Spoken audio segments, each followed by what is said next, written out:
destino. Ellos tenían que llegar a la otra orilla. Ellos tenían que llegar al otro lado. Tenían un destino.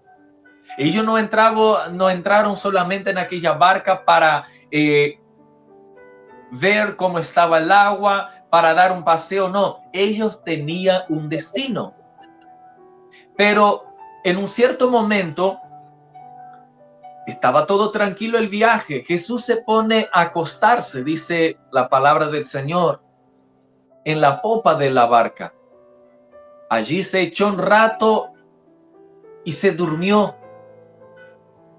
Pero esta era una manera, quizás Jesús no menciona la Biblia, quizás ni sueño tenía, pero era una manera que Jesús quería mostrar su poder, quería mostrar su gloria. Y entonces Jesús siempre usa una situación para mostrar su poder. Yo quiero que tú entiendas la palabra del Señor. Muchas veces nosotros tenemos que entender el proceso, tenemos que entender cuál es la situación que Jesús usa para que Él pueda mostrar su gloria para nuestra vida. Jesús allí se acostó, y cuando Jesús se acosta en aquel lugar, los discípulos van yendo, aquí el pueblo con las otras barcas también van acompañando. Se levanta un terrible viento, una tormenta. Y había personas que estaban con Jesús, algunos discípulos, que hasta mismo eran pescadores, personas que entendían, personas que estaban en la barca. No eran personas como nosotros, quizás entramos en una barca sin entender cómo funcionan bien las cosas.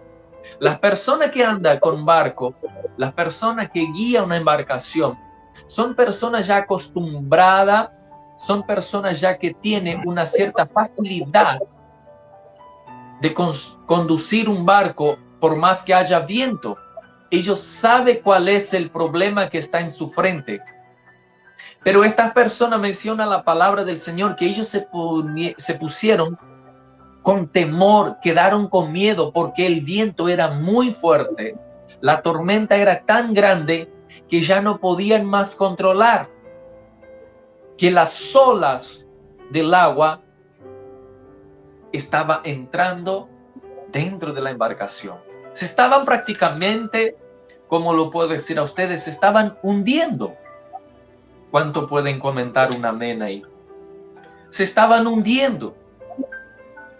Miren lo que dice el versículo 37. Se desató entonces una fuerte tormenta y las olas azotaban la barca tanto que ya comenzaba a inundarse. Era tan fuerte, era tan grande la tormenta que empezó a sacudir la barca y ellos ya estaban inundándose, ya estaban con el, ¿cómo decirte? Hay un dicho que usa en algunos países, principalmente en Brasil, ya estaba con el corazón en la boca, ya no sabía más qué hacer. Y es interesante porque Jesús, obvio que ya sabía toda la situación que pasaría en aquel lugar. Jesús ya sabía, ya presentía, él ya sabía qué es lo que iba a acontecer en aquel lugar. Pero Jesús quería de una cierta manera probar la fe de aquellas personas que estaban con él y también hacerlos entender que mientras estamos en problemas, en situaciones difíciles, nuestra confianza debe estar en Jesús. Porque aquellos hombres eran acostumbrados a andar con Jesús y a depender de que todo Jesús hacía por ellos. Pero ellos ya tenían que prepararse de una forma diferente. ¿Por qué? Porque más para adelante en la palabra del Señor, Jesús ya no va a estar más con ellos, sino el único que ellos pueden ejercerse en su vida es la fe. Y es lo que hacemos nosotros en los días de hoy. Jesús no está en persona con nosotros, pero como dice su palabra, Él iría al Padre, pero dejaría su espíritu para estar con nosotros. Él no dejaría a sus hijos huérfanos. Y entonces lo que nosotros hoy en día debemos también hacer es ejercerse la fe, es practicar a cada día más a tener fe en Jesús. Mira lo que dice el versículo 38 de Marcos capítulo 4, versículo 38. Jesús mientras tanto estaba en la popa durmiendo sobre un cabezal. Así que los discípulos lo despertaron.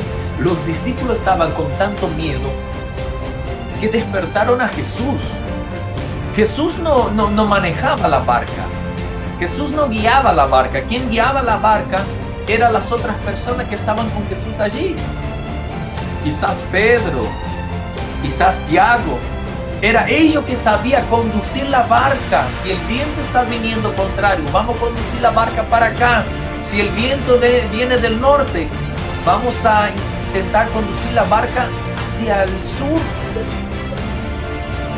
¿Cuál era la necesidad de despertar Jesús en aquel momento?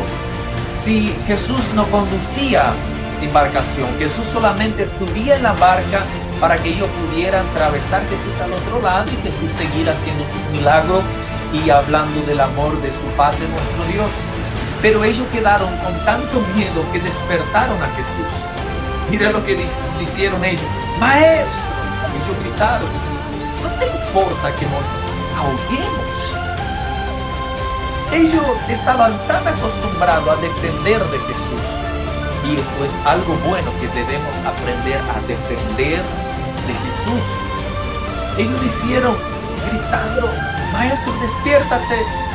¿No estás viendo que nos estamos ahogando y esto no te importa a ti lo que está pasando con nosotros? El versículo 39, mira lo que dice. Él se levantó, Jesús se levanta.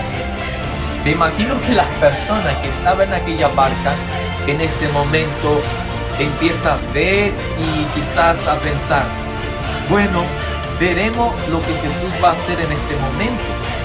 Quizás muchos estaban ya pensando, ¿será que Jesús va a lograr hacer algo? Quizás otros pensaban, ¿será que Jesús ahora va a pedir para conducir la barca y va a tomar el control aquí en sus manos? Y vamos a ver lo que va a pasar. Jesús se levanta y reprende al viento y ordenó al mar, silencio, cálmate.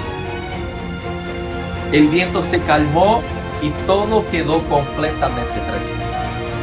¿Alguien puede comentar una vez? Mira cuán grande es el poder de Jesús. Aquellas personas estaban en una situación ya sin salida.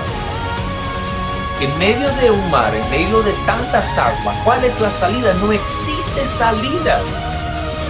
Usted mira cuántas noticias de personas capacitadas, de embarcaciones preparadas, de navíos, de tantos barcos grandes que escuchamos. Existen historias de personas que han muerto, que han perdido la vida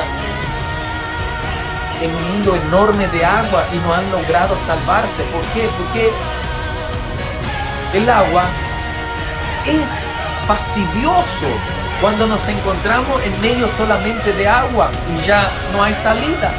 Van a morir ahogados, otros van a luchar, nadar y llegará un momento que perderán sus fuerzas y ya no lograrán más y ahí terminarán también muertos. Quizás uno aguanta más, otros menos, pero todos morirán. Pero estas personas, ellos tenían algo diferente en la embarcación. ¿Quién tenía que guiar el barco? Era aquellos hombres que estaban en la embarcación, no Jesús. Porque Jesús no guía nuestra vida y no guía nuestra embarcación. En el sentido físico como estamos aquí, que si quiero mover algo, Jesús tiene que bajar y mover por mí, no. Pero a través de su poder, Él ordena que los problemas paren en nuestra vida. De una cierta manera, nosotros tenemos que seguir nuestro destino. Estando en nuestra barca, debemos seguir nuestro destino y los problemas nos afrontarán, los problemas seguirán afrontándonos. Pero cuando nosotros clamamos al Señor, Algo pasa. Pero mira más abajo lo que dice, que es tan interesante. El versículo 40, el Señor dice a ellos, ¿por qué tanto miedo? En otras palabras, el Señor quería decir, ¿acaso ustedes no tienen la solución del problema de ustedes aquí con ustedes en la barca? Que era el mismo Jesús. El Señor le pregunta, ¿por qué tienen tanto miedo? Dijo a sus discípulos, ¿todavía no tienen fe? El Señor los reprendió a ellos también. El Señor los llamó la atención. Y esto pasa con nosotros en los días de hoy. Reclamamos por las situaciones, decimos, Señor, ¿qué está pasando conmigo? Yo no veo el milagro. ¿Qué está pasando conmigo que yo no veo la solución? El mar de problemas es tan grande sobre mi vida que yo no estoy logrando ver una salida. Y Jesús está diciendo a ti, ¿dónde está tu fe? ¿Por qué tanto miedo? ¿Por qué tanta angustia? ¿Por qué tanto sufrimiento? ¿Por qué sufrir tanto? Si yo soy la salida para tu problema, si yo soy la salida, soy la respuesta para tus peticiones, yo soy la salida para tu súplica. El Señor dijo a ellos, todavía no tienen fe. ¿Será que todos los milagros que yo he hecho, caminando por aldeas, por pueblos, y usted estando conmigo, ¿será que todos estos milagros no significan nada para ustedes? ¿Será que todos estos milagros que yo he hecho, aún así, ustedes no consiguen tener fe? Y ustedes mismos clamar al Padre nuestro Dios y decir, viento, acálmate, tempestad, cálmate. El Señor usó esta ocasión para mostrar su poder y también para hacer a aquellas personas entender que necesitamos usar la fe en medio de las situaciones que nosotros no logramos conducir. Tampoco nosotros debemos quedar reclamando al Señor y queriendo insistir que el Señor venga a hacer algo en nuestra vida de situaciones y cosas que están a nuestro alcance. Existen situaciones que nosotros tranquilamente podemos resolver, pero el Señor quiere que nosotros usamos nuestra fe en los momentos que nosotros ya no logramos seguir adelante. Entonces por eso el Señor dice, todavía no tienen fe. El versículo 41 de Marcos, capítulo 4, versículo 41 dice, ellos estaban espantados y se decían unos a otros, ¿quién es este que hasta el viento y el mar le obedecen? Aquellas personas se quedaron espantados porque lo que el Señor hizo no fue algo que nosotros con nuestros, quizás la tecnología que existe hoy, todos los hombres sabios, todas las personas capacitadas con toda maquinario que pueda quizás pensar, no tiene el poder y la capacidad de cuando está un viento fuerte, una tormenta, y llegar en el mar y decir, bueno, aquí tenemos la máquina que soluciona el problema y esta tormenta ya se va a calmar. No. Por esto estas personas quedaron espantados, uno mirando a otros y preguntándose, ¿quién es este que hasta el viento y el mar le obedece? ¿Sabe quién es este? Este hombre se llama Jesús. Y a través de esta live, a través de, mejor decir, este culto casero, este culto online, el Señor está llegando ahí dentro.